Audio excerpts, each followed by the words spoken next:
2026 সালের ফেব্রুয়ারিতে অনুষ্ঠিত হবে ত্রয়োদশ জাতীয় সংসদ নির্বাচন।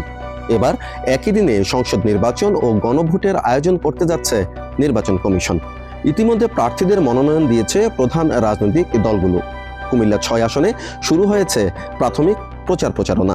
জুলাই গণ অভ্যুত্থান এবং গণভোটের কারণে এবারের নির্বাচনে নতুন মাত্রা যোগ হয়েছে।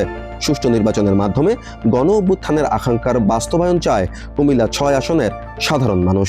এদের ভালো করতে, ভালোভাবে চালাইতে হলে সৎ মানুষ লাগবে। আমরা সৎ মানুষের শাসন চাই। আমরা ভোটের দিন যেমন নিজ নিজ ভোট নির্বিঘ্নে এবং শান্তিপ্রিয় পরিবেশে ভোট দিতে পারি, এই ধরনের ভোটের পরিবেশ গুছিয়ে আনা আমাদের একান্ত আশা। আমি গত 16 বছর কোনো ভোট দিতে পারি নাই। এখন আমি ভোট দেবো। আমার মনোনয়ন প্রার্থী একজন আছে, মনে আছে।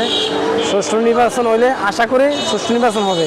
আমরা চাই সুষ্ঠু নির্বাচন, যাতে আমরা গরিব মানুষ বাঁচতে পারি, চলতে পারি, এই ব্যবস্থা যাতে করে সেই সরকারে আমরা চাই। আমরা কোনো জোর জুলুম, অনাচার, অত্যাচার আমরা চাই না। কারণ আমরা এমন বিবেকবান মানুষ চাই, যে বিবেকবান মানুষ, তার মধ্যে মনুষ্যত্ব আছে, বিবেক আছে, বিবেক দিয়ে কাজ করবে, জনগণের খেদমত করবে।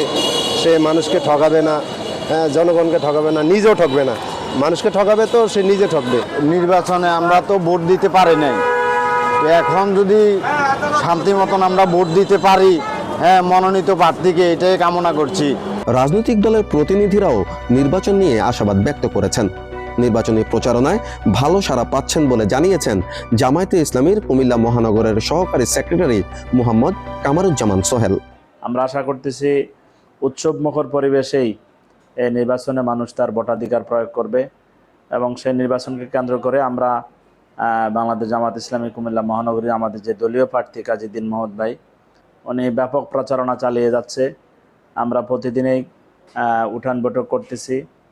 নির্বাচনী সমাবেশগুলোতে আমাদের উপচে পড়া ভিড়, মানুষের স্বতঃস্ফূর্ত উপস্থিতি। তারুণ্যের শক্তিকে কাজে লাগিয়ে আগামীর বাংলাদেশে বিনির্মাণের কথা বলেছেন এবি পার্টি মনোনীত কুমিল্লা 6 আসনের প্রার্থী মিয়া মোহাম্মদ তৌফিক। এই শহরকে বাঁচাতে হলে তরুণ সমাজকে এগিয়ে আসতে হবে, তরুণ সমাজকে কাজে লাগাতে হবে। আজকের এই প্রেক্ষাপট তাই প্রমাণ করে। কুমিল্লা মহানগর বিএনপির সভাপতি উদ্বাতুল বারী আবু বলেন, এরই মধ্যে দলের মনোনীত প্রার্থীর হয়ে কাজ শুরু করেছেন নেতাকর্মীরা। কুমিল্লা 6 নির্বাচনী আসনে ইতিমধ্যেই আমরা কুমিল্লা বিএনপির জেলা মহানগর নেতৃবৃন্দ প্রত্যেকেই দলীয় মনোনীত প্রার্থী, দলীয় প্রার্থীর পক্ষে আমরা সবাই ঐক্যবদ্ধভাবে কাজ করতেছি। গণতন্ত্র ফিরিয়ে আনতে নির্বাচনের কোনো বিকল্প নেই। একটি শক্তিশালী নতুন বাংলাদেশ বিনির্মাণে আগামী নির্বাচন বড় ভূমিকা রাখবে, এমনটাই প্রত্যাশা কুমিল্লা 6 আসনের দলমত নির্বিশেষে সকলের। অয়ন বিকাশ পাল, বাংলাদেশ বেতার, কুমিল্লা।